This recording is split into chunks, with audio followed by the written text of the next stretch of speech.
So anybody ever have weird things happen with Siri? Yeah. Does Siri say weird shit for you? Oh my God, it drives me crazy.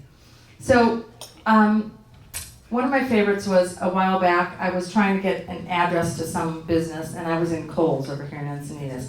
And so I'm asking for this business. Now, I had asked for it like 2 hours before, and I don't know, I didn't save it or whatever, and I'm asking for it, and she's like going around Kelly's Barn. It doesn't exist, it's not there, there's nothing like that. I know it was there because it was there 2 hours ago. I don't think they went out of business since noon. Okay, so I go back and forth, and all of a sudden, Siri says to me in this tone of voice, "Patty, I don't know what you want from me." And I'm looking at the phone, and a lady that's about as far away as Terry here says, "Was that Siri?" And I said, "Yeah." She goes, "What's with the attitude?" I said, "I don't know. I didn't know Siri could have a fucking attitude." She says, "I'd have slapped the crap out of her."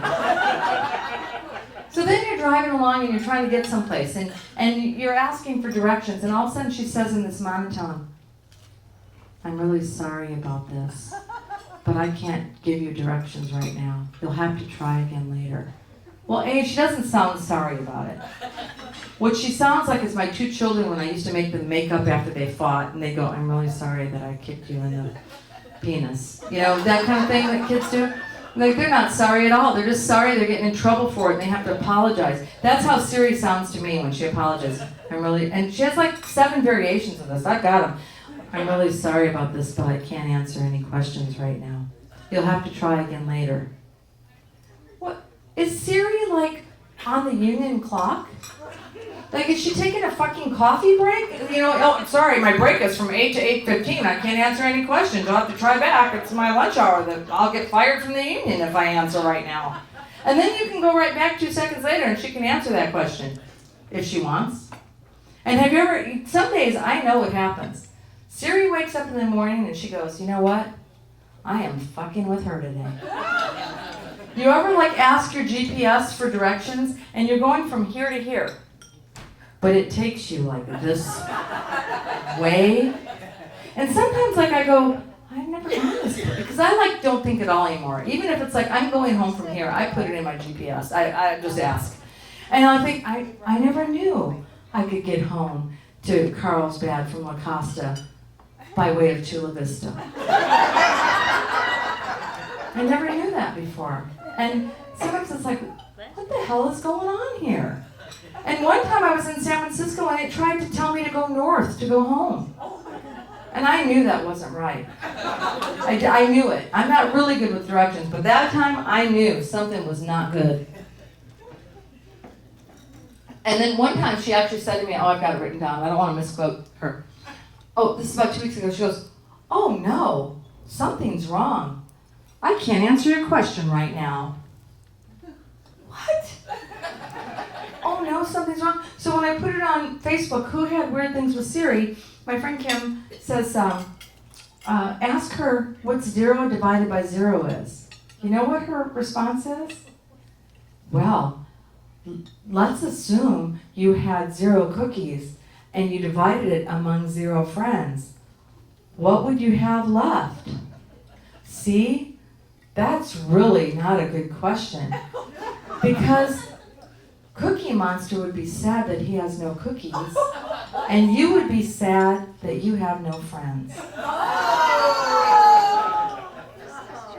Who programs this shit into Siri? Because somebody had to program that.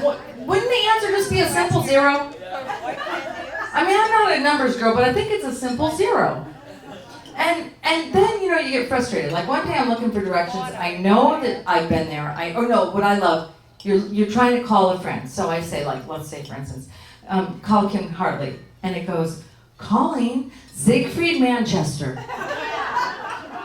And I go, I hang it up. No, fuck no.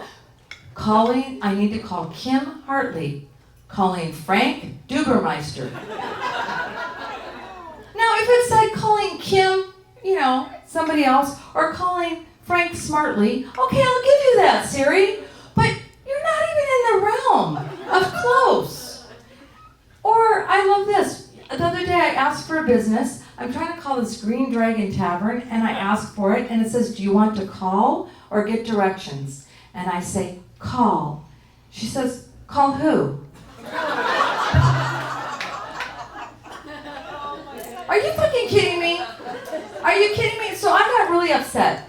And I got frustrated. So I hit my thing and I go, you know what, Siri, you aren't worth a fuck. Okay, now I know I am arguing with a robot that doesn't even exist, a computer, and that says something about me. But sometimes I just need to argue, damn it. My fiance won't do it for anything. So I'm like, God damn it, you aren't worth a fuck. You know what her response was? After all we've been through, this is how you answer me. So I responded, because I'm in an argument now, and I said, yes. And she says, I'm still here for you.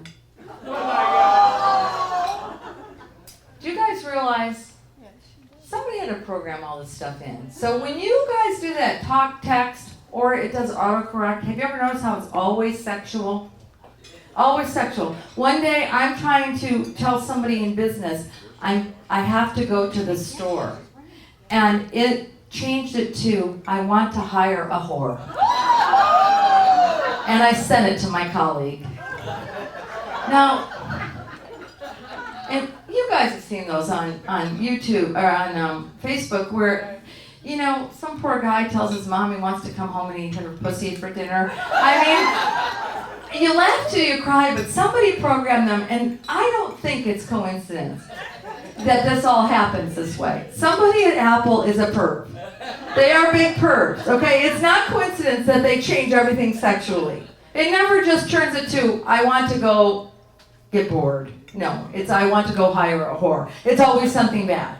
So I have a friend, a guy that was actually at my class reunion, and he worked for, I think, IBM or one of the big companies. And they have actually come out with, I'm not making this up, artificial intelligence that can think and reason and learn. And it's being used at Sloan Kettering right now for medical. So if you're sick and they program in, we have a 52-year-old woman who's got this, and this, and she's been on this medication and it's not working. It comes back and he doesn't have to go through all these medical journals. It will say, you need to give her X, Y, and Z. So it's gonna learn. So they already have a contract with Siri to think. They do. And it's going to be one of the next generations of Siri. I don't know when it is, but you guys can remember in a year, 6 months, 4 years ago, oh my God, Patti Phillips, the body beautiful, the headless woman. She knew this.